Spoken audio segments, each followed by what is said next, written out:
Hi, I'm Alan Dale, and this is the We Are Tourism podcast right here in beautiful St. John's, Newfoundland and Labrador. I want to tell you what a time I'm having in this province.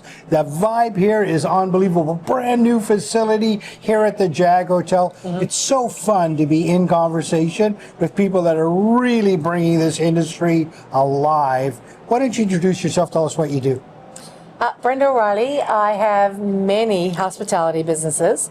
O'Reilly's Irish and Flam Pub, Yellow Belly Brewery and Public House, 2 locations at the St. John's Airport, the One Ear Goat, which is a small plate Mediterranean restaurant, and the Old Courthouse in Harbour Grace, which is a speakeasy and a beer garden and a restaurant, jail themed. Okay, wow. How do you manage all of that? I don't know. So People ask me that all the time, and they say, how do you manage it all? I just get up every day and I work hard. I do it all over again the next day. You must have a great team of people around you, right? Yes, so of course. let's start there. Let's talk about the team of people that you have around you and how they sort of impact hospitality in Newfoundland and Labrador. Well, first of all, my business partner and my spouse of 30 years, we work together every day. So we divide and conquer, so that makes it easy. And when times were tough, COVID and the aftermath of COVID, it was good to have somebody who was feeling the same as you, but still glass half full, optimistic, and we had a lot invested. So we were like, okay, we got to deal with that, but we're going to go here with our positivity and our growth and keep investing in this industry. Wow. So I'm fascinated by all of the sort of businesses that you have going all at the same time. You've got a great lens, obviously, on the industry. Are you liking the way the industry is going here in Newfoundland and Labrador? Absolutely. I mean, I've always believed in tourism. So I've been involved in the tourism industry for 40 odd years. So it's an industry of people. It's an industry where you're constantly, it's never same day twice, which I like. You're always creating a new canvas every day, and it's never boring. And I like that challenge. And then of course paying attention to trends and what's popular, and and letting go of what wasn't working. A lot of business people, entrepreneurs, hang on to something because it's personal to them. I can let things go pretty easy and just go, nope, that didn't work, let's move on. And so so it's creative is my favorite thing to do. I'm a chef by trade, so I like to create things, and but creating them is only good if people are enjoying them. And if it's not resonating with the public, then it's like, okay, let's tweak it, move it, change it, close it down, rebrand it, whatever. I love the way you describe it as starting with a blank canvas every day, and there's so much paint that you can apply, whether it is cuisine, whether it is sort of the landscape around us, indeed the people, the whole province has so much to offer. Talk to me about what is the secret sauce here. Why do people want to come here so much? Well, it is people. For sure. It's certainly not the weather. We always say in Newfoundland, we don't have bad weather, you just got bad clothing on.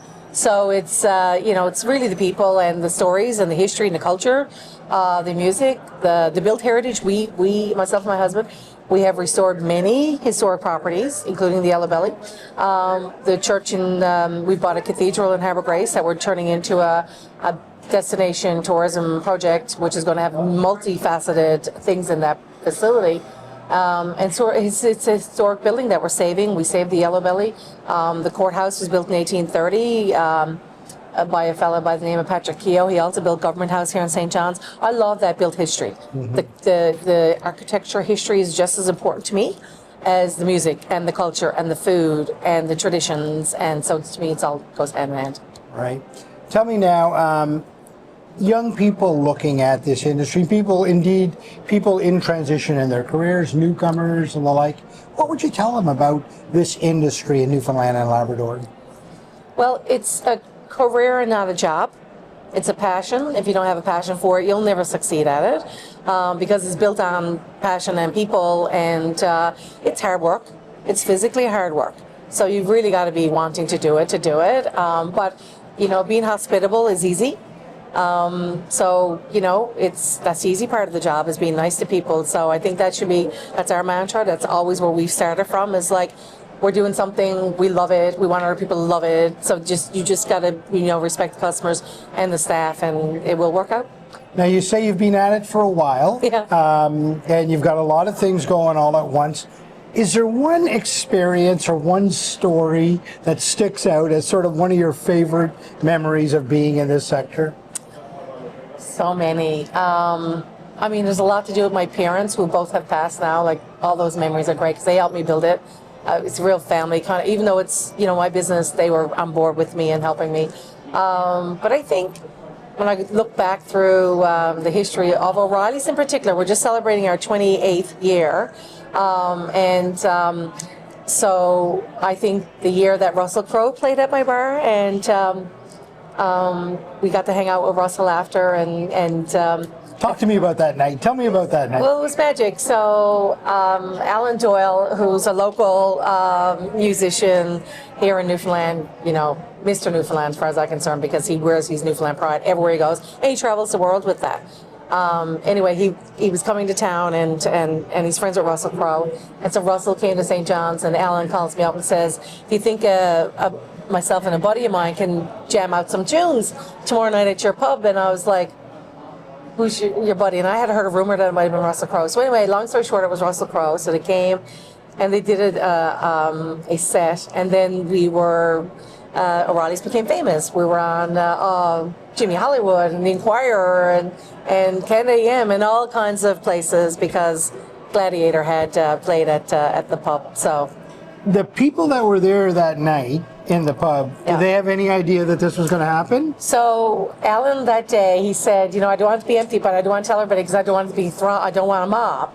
And I said, all I have to do is tell one media person that I respect, and he'll keep it, he'll spread it. And I said, my staff, if you let me tell my staff will tell people, it will become a thing. We had a lineup. So we filled up by 5 p.m. It was a Monday night, so it was a present.